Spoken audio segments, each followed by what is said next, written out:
Muy buenas noches con todos nuestros seguidores de la Academia Indoamericana de Debate. Mi nombre es Leopoldo Huerta, director de la Academia, dicho sea de paso. Y hoy ya tenemos una edición más de nuestro formato de entrevistas a candidatos al Congreso y al Parlamento también. Hoy tenemos la presencia de Jorge Rodríguez, quien es candidato al Congreso de la República con el número 9 por Juntos por el Perú. Vamos a comenzar la entrevista ya en 2 o 3 minutos aproximadamente, por lo cual pedimos a quienes se vayan conectando de a poco que puedan compartir la transmisión para que llegue a más personas, que puedan comentar de qué parte de Lima vienen o de qué parte del país vienen, y para nuestros seguidores que tenemos a nivel internacional que también puedan comentar de qué país vienen o de qué ciudad y su país que vienen. Comenten todos los comentarios, vuelve la redundancia, empezamos en 2 minutos. Muchísimas gracias por seguirnos, ya empezamos en breve. No se olviden dejarnos en los comentarios de qué parte vienen, cualquier pregunta que tengan, y estamos comenzando en 2 minutos. Es todo un placer tenerlos el día de hoy. No se olviden de compartir, por favor, como digo nuevamente, compartir la mejor manera de apoyar a un candidato que usted considera que va a votar por él, tiene un candidato que usted quiere que sea congresista, comparta. No hay mejor manera que compartir la transmisión para que llegue a más personas. Entonces, empezamos en 2 minutos.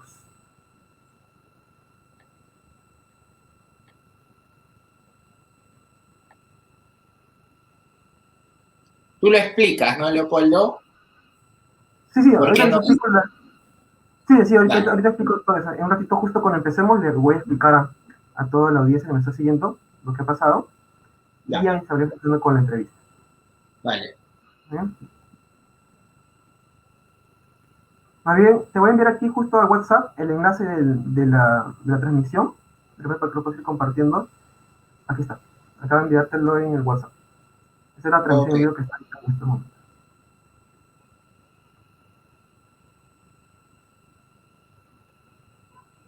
Estimados señores, empezamos en 1 minuto y 30 segundos.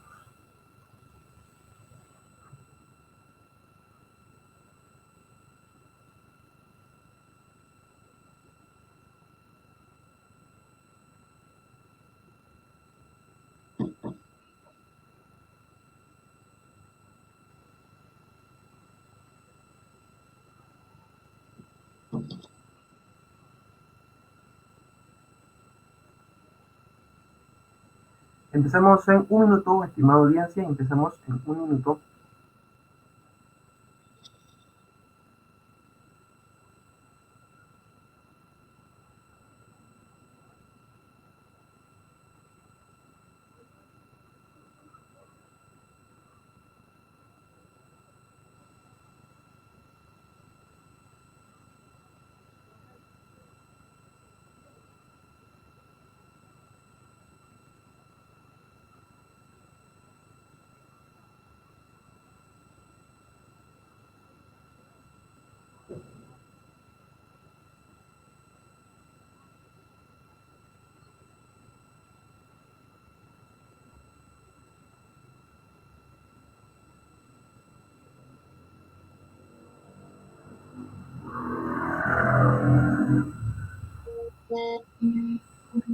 Entonces, vamos empezando con la entrevista.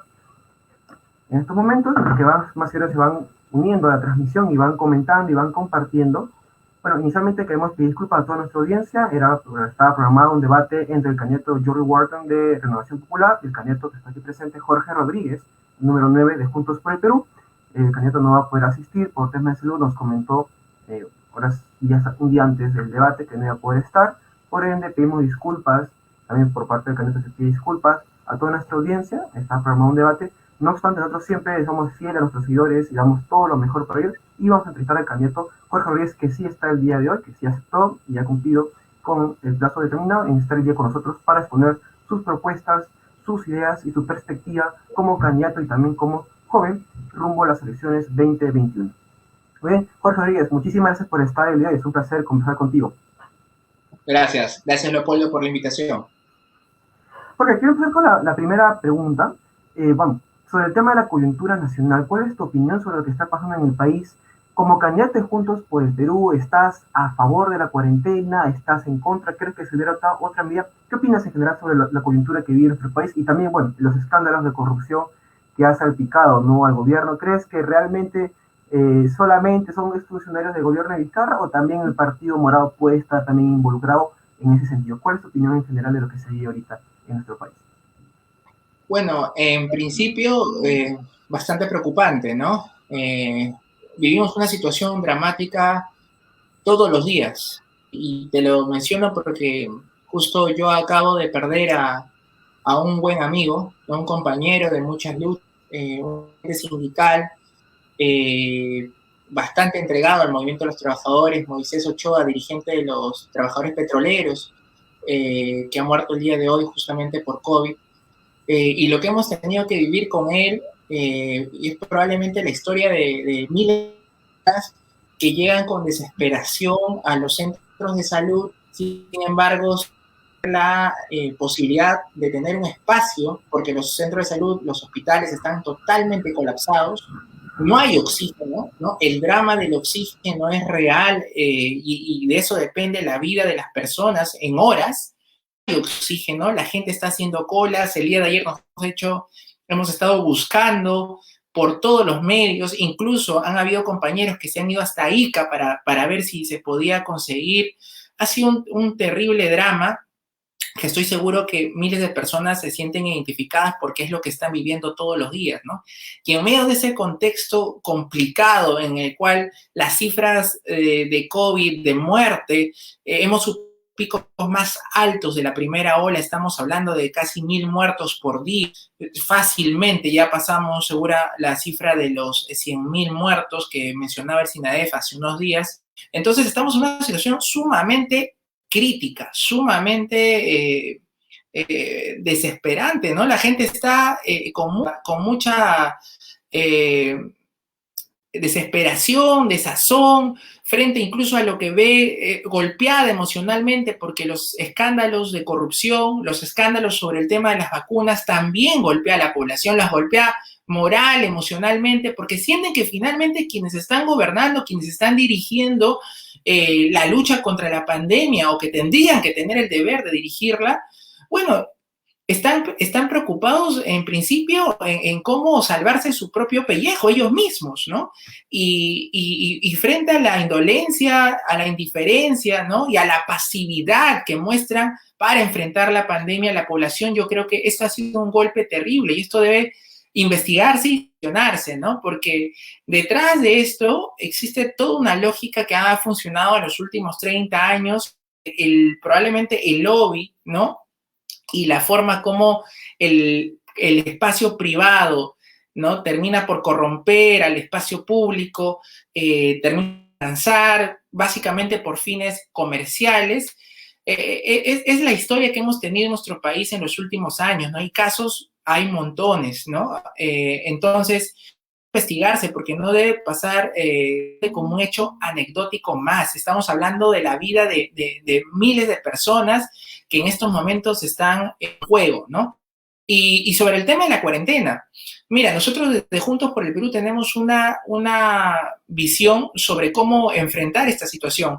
Para nosotros la pandemia no ha tenido que tener solamente un enfoque hospitalario, un enfoque que básicamente centre su estrategia en cómo hacer, cómo luchar para que cuando los pacientes lleguen a los hospitales, recién ahí atenderlos, poder salvarlos ahí, ¿no? Y un enfoque que no plantea la integralidad del problema. ¿Qué quiero decir con esto?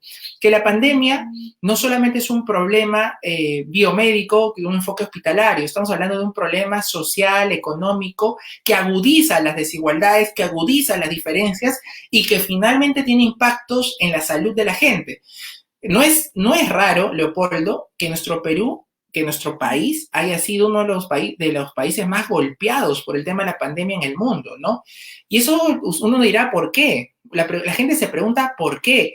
Algunos políticos, algunos partidos dicen, todo depende de quién ha gobernado, o es Vizcarra o es Sagasti que han tenido responsabilidad. Claro que han tenido responsabilidad, pero lo que no dicen es que ya de la gente y sus condiciones de vida hacían propicio que una situación como la del COVID en realidad arrasara los barrios, arrasara pueblos, arrasara ciudades, ¿no? ¿Por qué? Porque la gente ya tenía una condición de vida bastante deteriorada, ¿no? No olvidemos que somos uno de los primeros países con niveles de tuberculosis y la tuberculosis está asociada, muy asociada a la pobreza, a la precariedad, personas, familias que viven en viviendas hacinadas. Si alguien se contagia ahí, obviamente se va a contagiar toda la familia.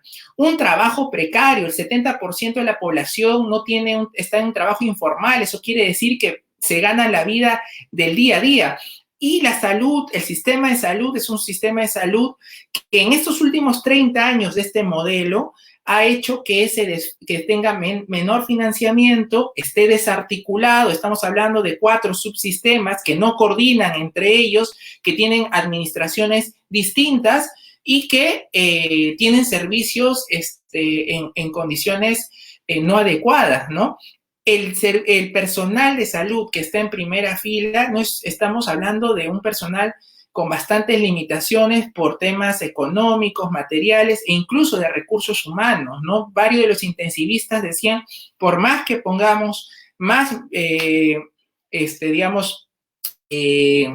por más que pongamos más camas UCI, no tenemos personal quien opere, ¿no? Porque hay una falta de recursos humanos.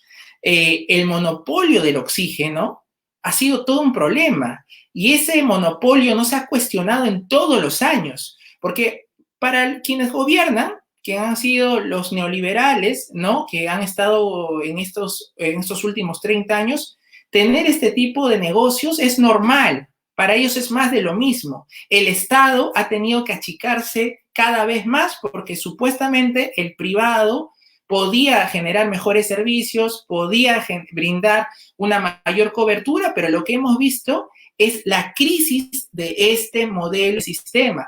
Y lo que necesitamos es modificar, cambiar total la estrategia para darle peso al primer nivel de atención, luchar para que en realidad podamos derrotar la pandemia, derrotar al COVID, contenerlo, para que recién se pueda recuperar la economía.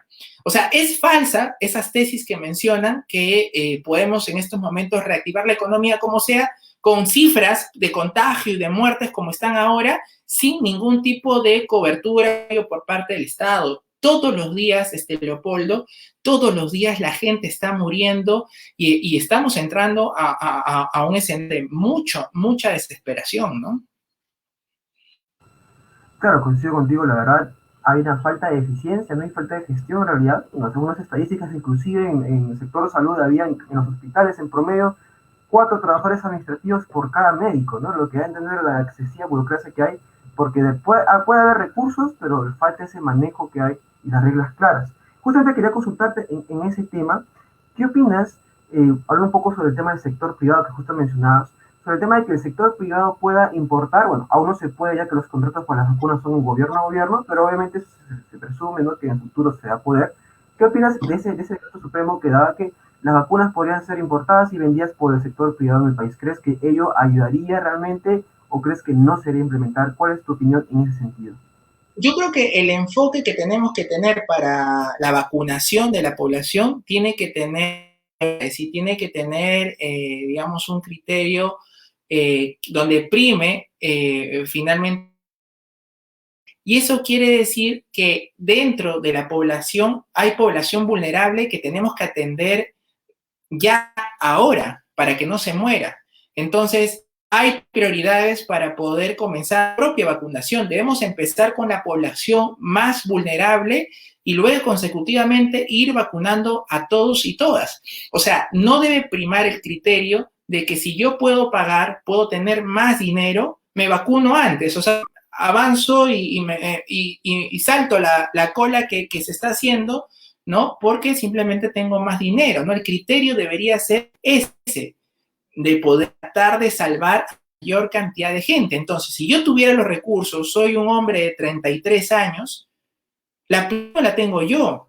La prioridad la tienen las personas como que te he mencionado, las personas adultas mayores, personas con algún tipo de patología que necesitan protegerse en estos momentos, y luego seguiríamos las personas como nosotros, ¿no? Que somos jóvenes, más fuertes, que podremos aguantar. Entonces, si en ese sentido la misma empresa privada puede apoyar en términos de la logística para abrirnos donde el Estado con esa visión, con esa estrategia que dirija, que monitoree, bueno, hay que hacer todos los esfuerzos, ¿no? Pero es el criterio debe ser un bien público.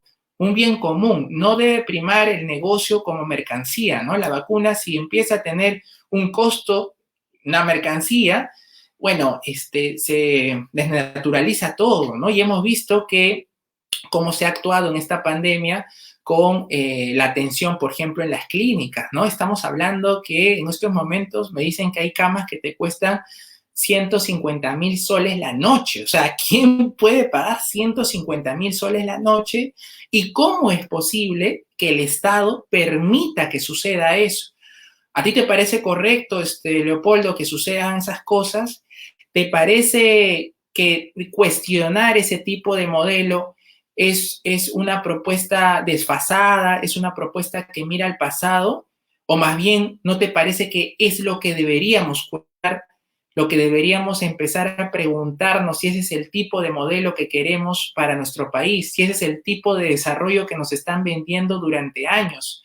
Que bueno, si yo tengo algún tipo de recurso, no importa que patee del costado, no importa que lo empuje, si puedo avanzar bacán, y si puedo en esta desgracia sacar algún tipo de recurso, ganancia, a costa de la población, está bien, supuestamente eso el mercado lo permite. Nosotros creemos que eso debe terminar, ¿no? Y eso no significa estar en contra de la inversión privada, significa poner las reglas claras de lo que queremos para un pacto en el país, ¿no? Un nuevo marco jurídico político que permita al Estado realmente devolverle su rol tuitivo, su rol de regulador, su rol promotor, ¿no? Que participe en la economía, que pueda intervenir si hay monopolio, que pueda intervenir si hay especulación, ¿no? O sea, eso, lo que sucede en otros países del mundo, lo que sucede en Europa, lo que sucede en algunos países de Latinoamérica, queremos que pase en el Perú, porque se trata de justicia, se trata de desarrollo, se trata que realmente podamos disfrutar de alguna manera de la redistribución de la riqueza que existe en nuestro país. Si por eso nos dicen a nosotros que estamos en el pasado, a mí realmente me da miedo qué entienden ellos por el actual modelo, ¿sí? Consideran que este es el modelo que queremos para nuestro país, con un porcentaje altísimo de la gente que no tiene refrigeradoras, que no tiene para comprar refrigeradoras. Ese es el gran modelo, el gran milagro peruano que nos han vendido durante años, dependiente totalmente de las materias primas, ¿no? Porque si la economía del Perú se ha resentido, es porque las materias primas de alguna manera en el mundo terminó el superciclo de los precios de los minerales. Entonces, ¿cómo pueden decir que nuestra economía es una economía que apunta al desarrollo, que estamos caminos a ser un país miembro de la OECD, si tenemos una economía bastante dependiente de los recursos primarios? Y en 30 años no hemos podido cambiar ese modelo, esa matriz de producción, diversificar la economía. Eso es lo que quiere hacer Juntos por el Perú. Queremos generar una economía más diversificada. ¿Para qué? Para generar desarrollo, para generar puestos de empleo de mayor calidad. Por ejemplo, Leopoldo, muchos de nuestros contemporáneos, incluso menores, chicos que salen de las universidades, de los institutos, no pueden laborar en sus profesiones porque no hay campo. Porque Perú, como es un país con una economía bastante primaria, la posibilidad de que exista empleo es bastante limitado, ¿no? Porque nuestra economía no tiene una diversificación de industrias, no produce en gran escala productos manufacturados, no industrializamos nuestros recursos naturales. El Estado ha perdido la posibilidad de planificar nuestra economía. ¿Y por qué es importante planificar? Porque tú puedes ordenar y proyectarte a un desarrollo en los próximos 5 o 10 años, dónde hay que invertir, de qué manera es diferente el desarrollo productivo económico del sur, norte, del centro del Perú. Van a tener las mismas industrias, la minería puede invertir en cualquier parte, la agricultura se puede hacer en cualquier parte, qué tipo de industria priorizamos en el norte, en el centro, en la selva, qué tipo de desarrollo científico desarrollamos en algunas partes del Perú para generar un desarrollo sostenible. Entonces, te das cuenta lo importante de tener una planificación del Estado que tienen las principales potencias, no estamos trayendo, digamos, descubriendo la pólvora. Simplemente queremos que el Perú camine a otro estadio de desarrollo que supere el actual, que nos ha llevado a ser el país probablemente con la tasa más alta de mortalidad por COVID. Sí, la verdad la situación del país es crítica. Justamente quiero ir a la pregunta del tema económico, pero antes de dar las propuestas en el tema de reactivación económica y desempleo, que es fundamental, ha habido alza de desempleo, la crisis, una caída en la economía. Qué importante un tema que estás mencionando también, ¿no? Que es el tema de los precios excesivos que hemos visto. Yo sí creo efectivamente que vivimos en un mercantilismo, que en realidad no hay una libertad de competencia por excesiva burocracia para que entren nuevos competidores al mercado, pero creo que eso en general de distintas posturas se coincide, ¿no? Ha habido excesivos precios y bueno, el año pasado un proyecto de ley, tengo entendido, sobre el tema de reformar una parte de la Constitución para ver el tema de que el Estado pueda regular los precios en determinadas situaciones, ¿no? Porque actualmente no se podría hacer. ¿Qué opinas tú como candidato al Congreso y en general como joven y como miembro de Juntos por el Perú? ¿Estás a favor de regular los precios en determinadas situaciones para combatir efectivamente los monopolios, los oligopolios? ¿Cuál es tu visión en ese sentido? Como candidato y en general como... Te voy a poner un caso que lo he estudiado, lo he investigado, que es el tema de los productos farmacéuticos. En los principales países, o mejor dicho, en los países de la OECD, existe la regulación de precios de medicamentos. De distintas formas, de distintas maneras, pero el Estado está presente para evitar la especulación, el monopolio y la usura, ¿no?, del precio en los medicamentos. Aquí en el Perú eso no existe. Y aquí estamos comprando medicamentos con casi el doble del precio que existen en otras partes del mundo. Tenemos una concentración casi del 90% de las cadenas de boticas del sector privado a manos del grupo Intercorp. Eso hace que, por ejemplo, medicamentos comunes como paracetamol, para poner un ejemplo, ¿no?, u otros, en estas cadenas tenga un precio casi 3 veces más que lo que puedas conseguir en la farmacia de tu barrio, ¿no? Porque ahí lo que prima es el monopolio y estamos condicionados. El cliente no tiene la libertad de elegir, porque si el 90% lo concentra una empresa, ¿qué tipo de competencia hay ahí, Leopoldo?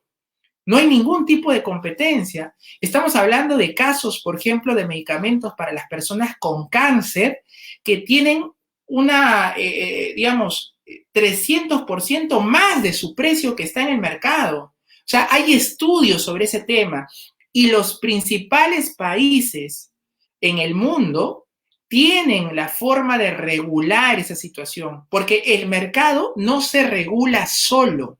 El mercado tiende a concentrar el capital y en nuestro país eso ha significado que sea una economía bastante concentrada en pequeños grupos económicos. Hay 4 bancos y las 4 AFPs, le llaman las 4 hermanas, que controlan básicamente casi todo el capital financiero y mucho del capital industrial porque tienen dinero e inversiones en muchas industrias.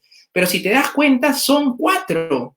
¿Qué tipo de competencia, qué tipo de libre competencia estamos hablando? Y el Estado ha sido borrado totalmente de una de sus funciones como ente regulador, ¿no?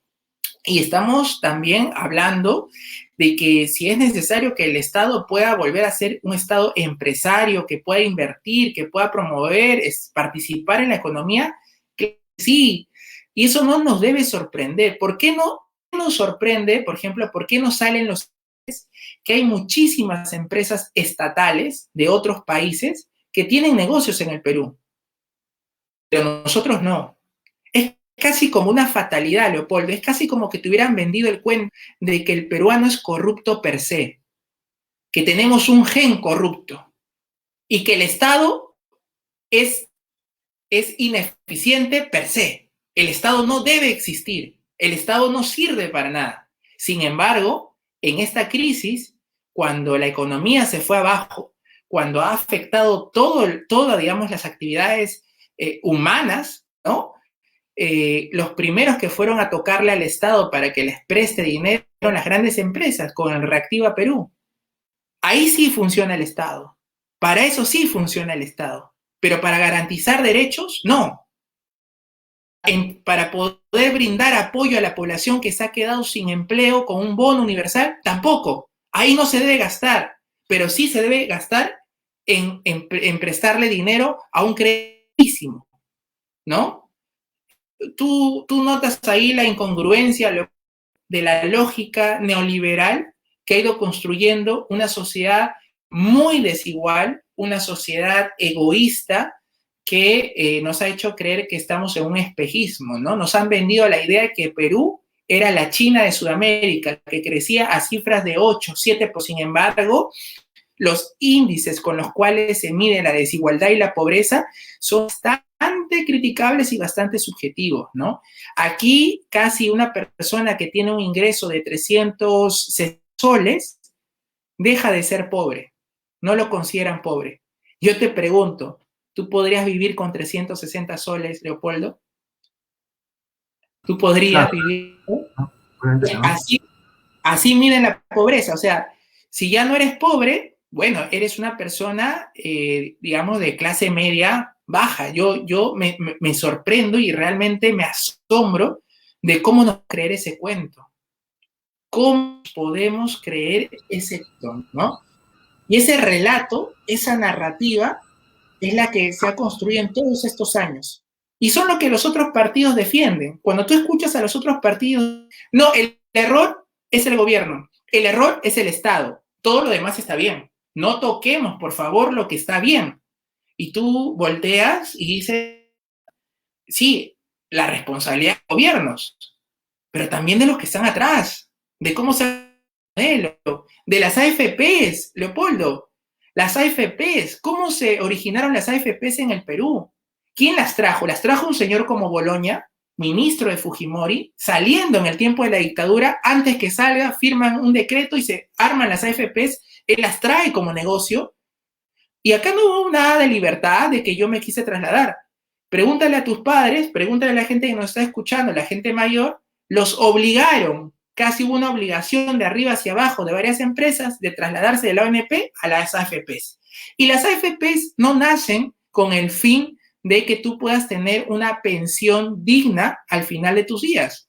Nace como la posibilidad de un grupo de cómo tener fresco dinero que pueda mover, que pueda invertir, ¿no? Y eso es lo que ha sido. Tienen enormes ganancias, inversiones aquí y afuera del país. Pregúntales cuánto ha sido la rentabilidad de las personas que han tenido sus AFPs. Yo te hablo porque lo conozco incluso de casos muy cercanos, de mis familiares, que han tenido pensiones que obviamente, por más que han seguido aportando, tendrían que tener 2, 3 vidas para tener una pensión digna en su vejez. A pesar que ha habido rentabilidad, a pesar que ha habido altas ganancias de las AFPs. Entonces, ese es el esquema que queremos, Leopoldo. Y cuando nos oponemos a ese esquema, cuando nos rebelamos ante ese esquema, nos dicen que miramos al pasado. No sé si eso te parece el esquema que quieres para tu país. Y hablo como joven y te hablo a ti como quienes nos están escuchando. Nosotros tenemos uno de los esquemas laborales más flexibles en el mundo. ¿Cuántos regímenes laborales hay en el Perú? Yo quiero que me diga cualquiera que nos esté escuchando, ¿quién tiene en estos momentos un contrato, un régimen de estabilidad laboral que permita proyectarse su vida en 5, 6, 7 años? Seguramente muy pocos o casi nadie, porque los contratos que más existen en el Perú, estos contratos modales, son a plazo fijo, ¿no? Que son por 5 meses, 3 meses, 6 meses, y no sabes si mañana vas a continuar en el empleo, o vas a tener un trabajo, vas a tener tu ingreso. Entonces, ¿cómo tú te podrías proyectar para poder comprarte una propiedad, para seguir estudiando, tener una familia? Aquí vivimos prácticamente a salto de mata, como se diría, ¿no? O sea, a rogarle si después de esos 5 meses realmente voy a tener un trabajo seguro. ¿Y qué decir de las condiciones laborales, Leopoldo? Aquí realmente tú no trabajas 8 horas, aquí trabajas 14 horas. Y digamos, en el trabajo incluso, ¿no? Entonces, esta pandemia ha desnudado, Leopoldo, todas las desigualdades y las injusticias que hemos ido construyendo los últimos años. y que es necesario cambiar. Si queremos derrotar a la pandemia, tenemos que salir de la política del automático. De lo contrario, vamos a seguir pasivamente viendo cómo caen nuestros familiares, nuestros amigos muertos, hasta la llegada de las vacunas que no sabemos realmente cuándo van a llegar. Y esa estrategia no es la que podemos levantar, no es la que podemos defender, porque no podemos tener una actitud pasiva viendo cómo muere la gente hasta que lleguen las vacunas. En ese sentido, desde Juntos por el Perú, tenemos una propuesta inmediata. Nosotros consideramos que debemos desarrollar una economía activa que permita que en estos momentos que el Estado tiene recursos, estamos hablando que el Estado tiene ahorita cerca de 70.000 millones de soles en ahorros, que podría invertirlo para poder sostener, cubrir, apoyar a la gente que se ha quedado sin ningún tipo de ingreso material. Estamos hablando que cerca de 6 millones de personas han visto afectados sus empleos, sus ingresos. 3 millones de personas han perdido el empleo, y estamos al empleo adecuado, el empleo formal. 1 millón de esas personas están en Lima.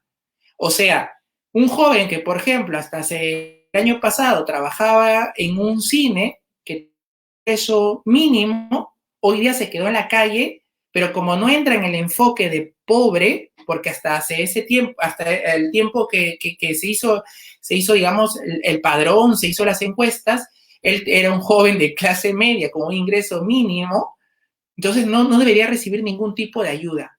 Ese enfoque nos está llevando a la muerte, porque lo que no se entiende es que la economía, el trabajo se ha afectado terriblemente y ha quedado en la nada. Y así como queremos apoyar materialmente a la población para que pueda cuidarse, para que pueda, si hay una nueva cuarentena, porque entendamos, la pandemia no va a terminar en un mes ni en 6, va a seguir así todo el año y probablemente van a venir más cuarentenas, porque si las cifras suben, si las cifras se disparan terriblemente, tenemos que de alguna manera cortar la transmisión del virus. Pero no podemos encerrar a la gente si la gente no tiene con qué comer. Ese es un criterio lógico, mínimo que se debería hacer, que lo estamos planteando desde un inicio. Y estamos planteando desde Juntos por Perú también un crédito barato para la pequeña empresa, que hay que recuperarla, hay que rescatarla. Pero si tú tienes, Leopoldo, para hablar en términos de la economía, si tú has prestado a las empresas empiezan a generar algún tipo de producción, empiezan a fabricar, ¿no? Empiezan a brindar servicios, pero ¿quién lo va a consumir si la mayoría de la población tiene cómo comprar? Por eso es que el mismo bono universal que estamos planteando puede generar dinamismo en la propia economía. Por eso nosotros planteamos y tenemos una propuesta muy concreta, que creemos que debe haber inversión pública desde el Estado para cuidar la salud y recuperar la economía. Ese es un criterio básico. En estos momentos, hasta el propio, mira, la diferencia es que tenemos, pero hasta el propio Fondo Monetario Internacional, un organismo que no es de izquierda, un organismo que, digamos, es parte funcional, es que, digamos, el que sostiene ideológica y políticamente al sistema capitalista, ha planteado que se necesita que el Estado juegue un rol en la economía de los países para recuperarla. Aquí la derecha está a la derecha del propio Fondo Monetario Internacional. O sea, es una cosa realmente sorprendente, que no se sabe cuando ellos activar la economía, hay que la inversión privada, digamos, ya. Pero ¿cómo? No dicen cómo van a recuperar esa economía y cómo van a recuperar el empleo. Nosotros tenemos una propuesta concreta, incluso en el plano podemos generar 200.000 puestos de empleo, ¿no? Apoyando las obras de gran envergadura de construcción que permita empleabilidad de mucha gente y que a su vez genere puestos de trabajo indirectos y dinamice la propia economía. Pero volvamos, no hay reactivación de economía si no cuidamos la salud de la gente y la ponemos al centro. Bueno, Jorge, bueno, efectivamente os explico bastante las propuestas que hay, Y a mí quiero una vertiente que has comunicado el tema de lo que es la inversión, ¿no? Si se necesita también inversión privada para poder estimular la economía, pero una buena inversión. Y acá me llega un tema muy importante, que es el tema de los conflictos sociales. Muy bien, hemos visto el caso de Tía María, que es un proyecto que está paralizado. La Defensoría del Pueblo, bueno, comunica que en 2019 un aumento de los conflictos sociales en el Perú. Desde Juntos por el Perú, tú como candidato al Congreso y en general como partido, ¿qué proponen para poder solucionar el tema de los conflictos sociales? Ya que también tengo otra pregunta, para que va empalmada. ¿Crees que, por ejemplo, actualmente no es el Estado el dueño del subsuelo? ¿No? En realidad, se descubre recursos, el Estado hace que le ponga indemnización a la comunidad campesina, ¿no? Para que la empresa pueda operar. ¿Crees que el dueño del suelo, al ser dueño del subsuelo, podría mitigar en todo caso los conflictos sociales y ser una forma más justa para las comunidades campesinas para que sean parte de los proyectos mineros? ¿Qué opinas en ambos lados? ¿Cómo se puede solucionar los conflictos sociales? Y sobre el tema de que el dueño del suelo también pueda ser dueño del subsuelo. Yo queremos cambiar, cuando planteamos nosotros el cambio de la Constitución es porque estamos planteando el cambio del el rol del Estado como solamente subsidiario, ¿no? Creemos que el Estado debe tener un rol que garantice derechos, que participe, pueda ser un Estado empresario y que en estos casos, que tenga esa posibilidad también, ¿no? Y en este caso de los conflictos socioambientales, necesitamos justamente una ley de reordenamiento territorial que permita poner en orden dónde se puede hacer cada tipo de inversión, porque no se puede, Leopoldo, hacer minería en cualquier lugar. No se puede hacer agroindustria en cualquier lugar. Tienen que haber criterios técnicos, sociales, culturales que permitan que eso se pueda desarrollar. Y es importante que el Estado recupere la soberanía sobre sus recursos naturales para poder desarrollarlos. Mira, las grandes mineras, nosotros no estamos en contra de la minería. Que haya minería, el Perú es un país minero, pero no solamente es minero. Porque si solamente nos quedamos en un país minero que exporta piedras, bueno, digamos, ese es un recurso finito. Cuando se termina, ¿qué hay? ¿De qué desarrollo hablamos? Nosotros queremos industrializar esos recursos, que estén al servicio al servicio del desarrollo de la gente. Entonces queremos recuperar la soberanía. ¿Qué hizo la Constitución de Fujimori, Leopoldo? Nos metió un candado de los contratos ley. O sea, ¿cómo puedes, en qué economía, en qué situación, para que la gente lo pueda poner de manera gráfica, uno puede tener contratos inamovibles? O sea, sin que importe cómo ha avanzado, digamos, la demanda, la inflación, o sea, se ha depreciado, apreciado tu recurso, tu inmueble, ¿no? Es como que tú tengas una propiedad y a tu inquilino que, digamos, haces un contrato hace 10 años y hace 10 años la calle que, digamos, estaba toda sin andar, no tenía parques, en 10 años se han construido centros comerciales, hay condominios, digamos, el inmueble ha ganado valor. Pero sin embargo, no puedes tú renovar, decirle, oye, quiero firmar nuevamente un contrato porque mi propiedad ha ganado valor y sería lo lógico, sería lo justo que volvamos a renegociar. Ya, ese esquema en la Constitución de Fujimori nos castraron. Fujimori nos clavó los llamados contratos ley, que a pesar que nuestros precios de los minerales subían enormemente, el valor crecía a nivel internacional, las empresas básicamente nos pagaban lo mismo que hace 20, 30 años. Y cuando renegociaban, querían renegociar solamente en favor de ellas. Entonces, ese esquema es el que no queremos cambiar.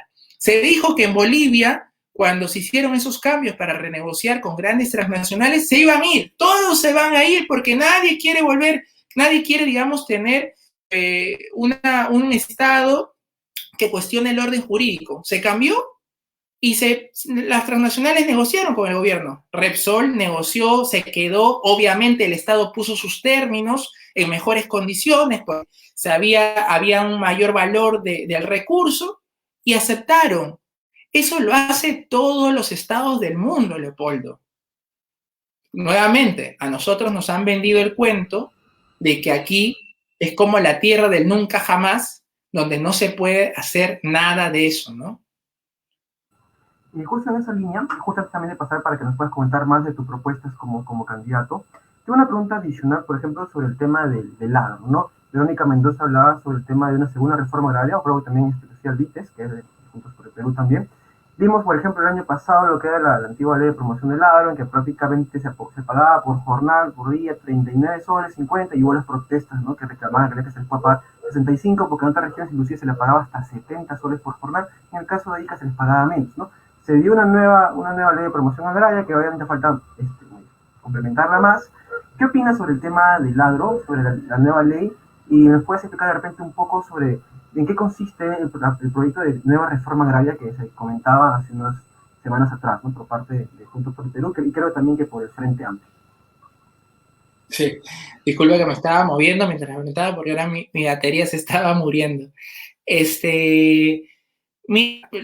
La ley de la agroindustria, la ley Klimper, fue una ley con nombre propio, como se han hecho muchas leyes en el país. Una ley que promulgaron los congresistas para favorecer a grupos determinados económicos, o sea, grupos muy precisos, por eso digo, con nombre y apellido. Es la forma como se ha legislado en los últimos años, la forma como se ha gobernado. Una ley que tenía un tiempo para generar promoción, generar exoneraciones tributarias que permitan levantar la industria, se extendió, mira cuántos años, y querían 20 años, y querían extenderla 10 años más.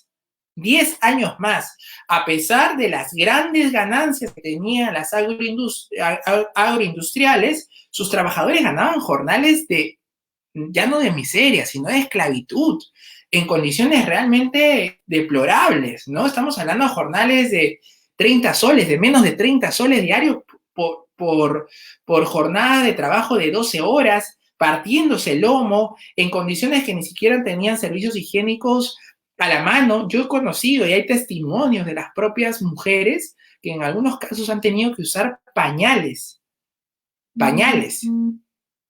para que no vayan al baño. O sea, ¿te imaginas? O sea, esa es la gran agroindustria que queremos, esa es la industria que queremos, esa es la industria moderna que podemos decir que existe en el Perú. Obviamente tiene que haber un cambio, obviamente que tiene que haber reformas. Si no, ¿cómo podemos medir el beneficio de las exoneraciones tributarias que tengan un impacto en la gente? Entonces, ¿son exoneraciones tributarias para quién? ¿Solamente para el beneficio del gran capitalista o es beneficio, tiene que generar un tipo de beneficio para la población? Yo te digo una cosa, Leopoldo, el Perú deja de percibir alrededor de un año, ¿no? Solo en exoneraciones tributarias cerca de 17.000 millones de soles. Y las exoneraciones tributarias son a grupos que no deberían tenerlas. Estamos hablando de las grandes mineras, estamos hablando de las agroindustrias, estamos hablando de los casinos, estamos hablando de la gente que cotiza en bolsa, ¿no? Y la rentista. ¿Por qué tendrían que tener exoneraciones tributarias esos sectores? Es la gran pregunta. ¿Cuáles son los criterios para dar exoneraciones tributarias? ¿Cómo se miden esa evolución? No lo hay, no lo hay. Entonces, nosotros queremos revisar eso, queremos que se reforme eso, queremos que cambie, porque necesitamos cambiar nuestra balanza tributaria. Tenemos una balanza tributaria negativa que, a diferencia de los países de la región, nuestros ingresos en el Estado por tributos básicamente se sostienen en los impuestos indirectos, Leopoldo. O sea, en lo que pagas tú, lo que pago yo por comprar una cosa, por poner una gasolina, básicamente en eso. Las personas que más ganan y las grandes empresas que deberían sostener en base a los impuestos directos, como sucede en todo el mundo, no. Están exoneradas, tienen una serie de beneficios, dejan de tributar. Entonces es un problema que tenemos que resolver. Solo por elusión y evasión tributaria dejamos de percibir cerca de 66.000 millones de soles, que es un dineral. Estamos hablando casi de todo el presupuesto de salud, de educación, de un mínimo más. O sea, y a nosotros nos dicen que estamos mirando al pasado porque ponemos esos en el debate, que no queremos el desarrollo porque estamos hablando sobre esos temas, que cuestionamos que a Telefónica se se le condone la deuda millonaria que tiene, que ha sido la última noticia. O sea, a la persona que vende su bodega, que tiene ahí la bodeguita del bar, viene la SUNAT, debe algo, ¡pum!, lo cierran, ¿verdad? Pero a la Telefónica, que debe millones, estamos hablando, creo que son 700 millones de soles, la SUNAT le ha dicho, no, está bien, compadre, ustedes, bueno, ya pasó el tiempo, hay que olvidarnos mejor y que quede ahí. Ya, bueno, ese es el Estado que quiere mucha gente, el Estado que esté al servicio del negocio, del lucro, de la corrupción, de la usura, espalda a los trabajadores cuando despedidos injustamente, cuando se vulneran sus derechos, van al Ministerio del Trabajo, el Ministerio del Trabajo no tiene, le han quitado todas las competencias en la Constitución de Fujimori, no tiene un rol sancionador, se judicializan sus, a pesar que es evidente el abuso, se van, las empresas lo llevan a juicio. Para pagar un juez, para sostener un juicio como ese hay que tener recursos, al final quedó en nada y los trabajadores son vulnerados en todos sus derechos. Ese es el tipo de trabajo y el tipo de trabajo que tenemos. El que permite que sucedan casos como los chicos de McDonald's o que pasen los chicos de las Malvinas, jóvenes que murieron encerrados en un container con una botella de plástico para que orinen adentro, encerrados con un candado. Una gran noticia internacional, transnacional como McDonald's, jóvenes que mueren electrocutados y al final no pasó nada. O el último caso de una trabajadora del Banco Falabella, que por ser mujer sindicalista y tener una condición de salud precaria, como fibromialgia, la encerraron en un almacén, ¿no?, como forma de castigo, para que trabaje sin hacer, digamos, para que esté ahí casi 8 meses sin hacer nada, encerrada. Le levantaron el secreto bancario de manera ilegal y no pasó nada. Bueno, ese es el tipo de trabajo que tenemos, pues, Leopoldo. Ese es el tipo de instituciones que tenemos. Obviamente, claro, que queremos... Claro, que decir, por último, bastante falta la presencia del Estado, el tema es una FIL, también la fiscalización laboral, tiene que ver también mucho con lo que pasa con el tema de la informalidad, el caso de los jóvenes de las Malvinas, prácticamente era un trabajo informal, no había una fiscalización, el Estado no profundiza en ello y eso es lo que se tiene que arreglar bastante. Y justamente viene ya una de mis últimas preguntas, si nos puedes brindar más de tus propuestas, más que todo en el tema, ¿qué propuestas tienes como candidato en el tema del sector salud para afrontar la pandemia? En el tema laboral también, ¿se apoya a hacer un nuevo régimen laboral? ¿Cómo afrontar el tema de informalidad? Y general, otras propuestas que tenga para que nuestros oyentes te puedan escuchar. Nosotros en el sector salud queremos, en principio, desde el primer día vamos a tratar de que el presupuesto del sector salud se eleve a cerca del 6%, como la OMS recomienda. ¿Tenemos los recursos para hacerlo? Tenemos los recursos para hacerlo. Tenemos uno de los presupuestos más bajos de la región, cerca del 3% del PBI, ¿no? Vamos a hacer un sistema único, universal y gratuito de salud. Sí, vamos a unificar los 4 subsistemas para terminar con el desorden que hay en la administración y que solo existe un ente rector que permita coordinar, ordenar, planificar el sector. Vamos a tener una política que apoye con presupuesto al primer nivel de atención. ¿Para qué? No para tener solamente una política que atienda la enfermedad, prevenga, ¿no? Prevenga las enfermedades, como existe en varios países del mundo cuando tienen un sistema de salud fuerte. El primer nivel de atención, donde está cerca del 90% de los servicios de salud, vamos a equiparlos como deben ser. Y se va a terminar con la figura de los terceros y de los CAS, que es una forma de abuso también dentro del trabajo de los trabajadores en el Estado, que no les da condiciones. Mira, Leopoldo, conozco gente que hasta ahorita, enfermeras, médicos, siguen la modalidad de terceros y que desde julio a agosto no cobran su salario. ¿De qué manera van a pelear? ¿En qué condiciones van a pelear? Y vamos a apoyar una estrategia comunitaria que permita la articulación de la población organizada con el personal de salud, el gobierno local y el gobierno central.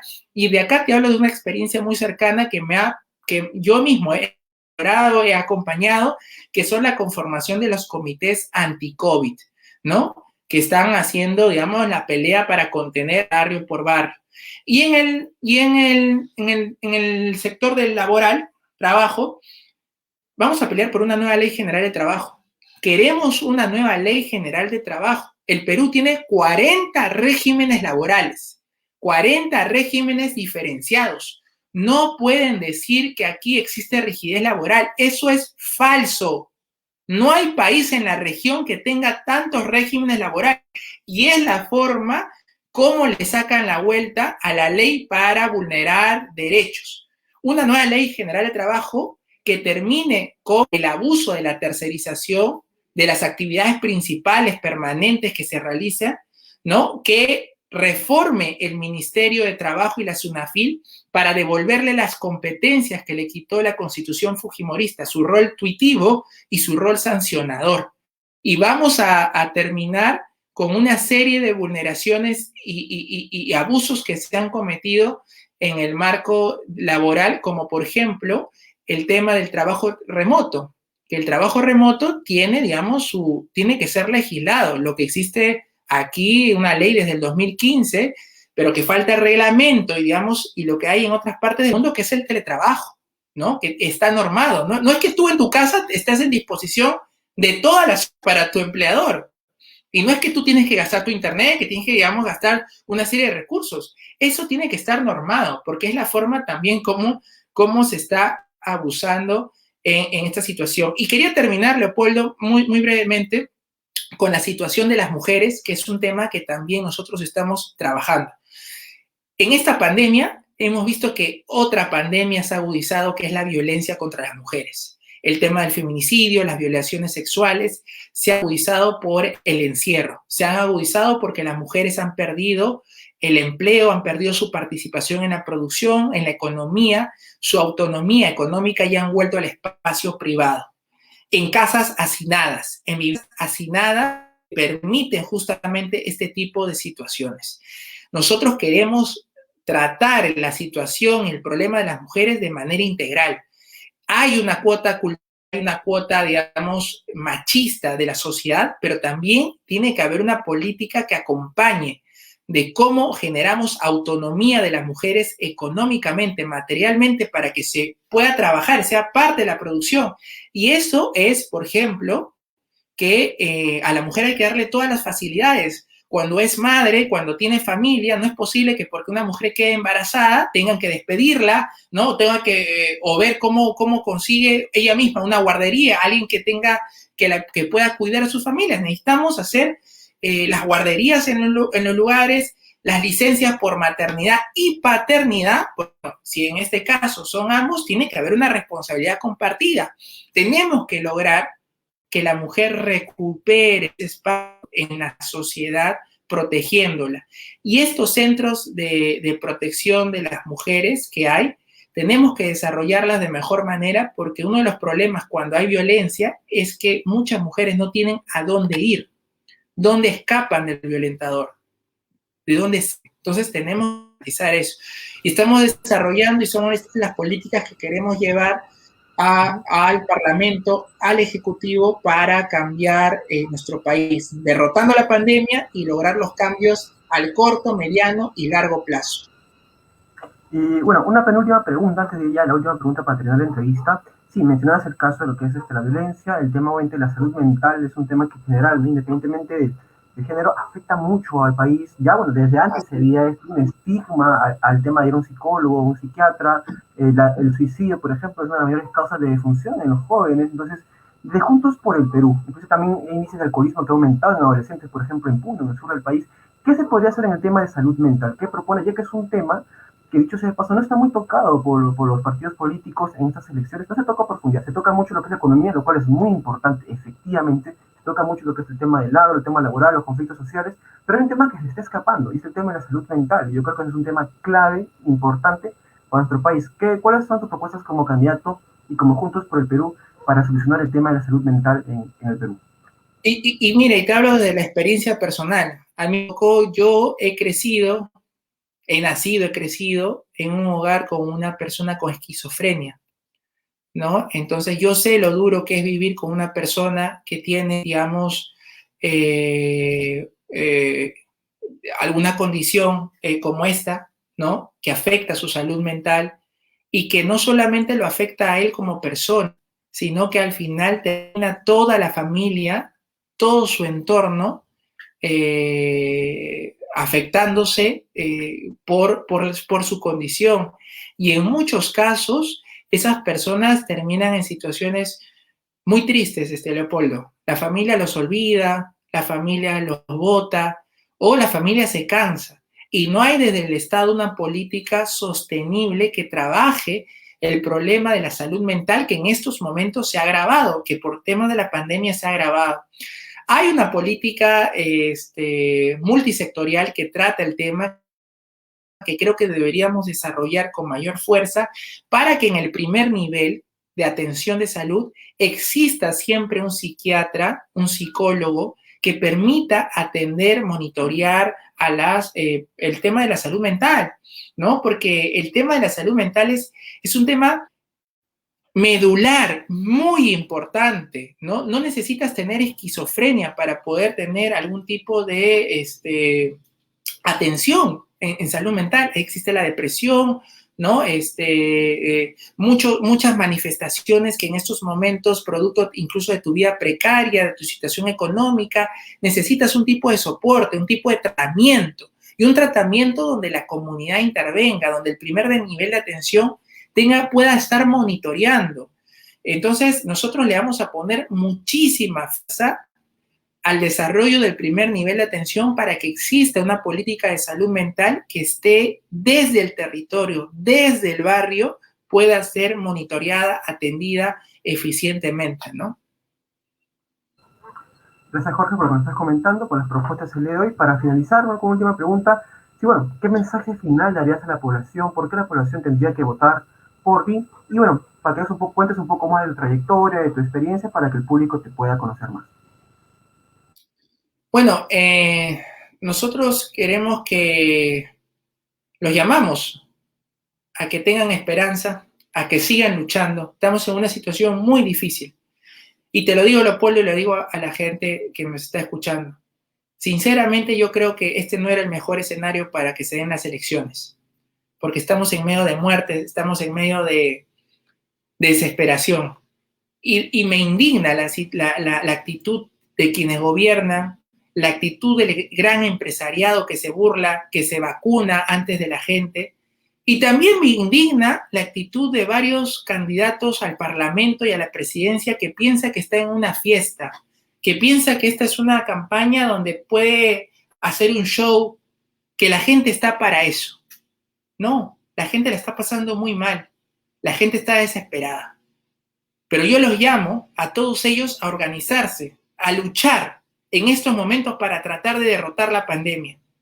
Y para derrotar la pandemia tenemos que cambiar esta política, salir del piloto automático de los últimos 30 años que nos han llevado a esta situación terrible, porque esa es la causa, ese es el origen. Y para eso apostemos en estas elecciones por la única apuesta que plantea los cambios concretos para vivir en un país que nos permita a todos y todas vivir con dignidad, que eso es lo que queremos, vivir con dignidad. Soy Jorge Rodríguez, voy en Juntos por el Perú con la compañera Verónica Mendoza con el número 9. Muchas gracias, Jorge, y muchas gracias a todos nuestros seguidores que nos están siguiendo a través de la fanpage de la Academia Indoamericana de Debate. Les pedimos que puedan compartir. Una forma importante de apoyar a los candidatos es que puedan compartir la transmisión. No hay mejor manera que difundir el conocimiento, difundir las ideas de sus perspectivas para que esto llegue a más personas y a más alcance. Así que les pedimos que puedan compartir, dar el like, comentar y difundir, valga la redundancia. Muchísimas gracias y comentarles que el día martes también tenemos nueva edición de entrevistas. Contamos con Alejandro Cabero del partido Avanza País y vamos a comunicar más eventos que tenemos para nuestros seguidores a nivel internacional. También se vienen eventos de política internacional. Vamos a retomar el foro con jóvenes de otros partidos políticos de América Latina. Se vienen más eventos de las embajadas también indoamericanas para nuestros amigos de México, Argentina, Chile y Bolivia. Así que muchísimas gracias, es todo un placer. Recuerden que dejen su like, también pueden ver la entrevista en el canal de YouTube que se va a ir compartiendo. Sigamos con Leopoldo Huerta, en el canal de YouTube también va a estar subida la entrevista y muchas entrevistas más a otros candidatos de distintos partidos políticos. Me despido y nos despedimos el día de hoy. Que tengan una bonita semana, un bonito fin de semana y recuerden siempre hacer un voto consciente por un Perú diferente. Muchísimas gracias y hasta una próxima oportunidad.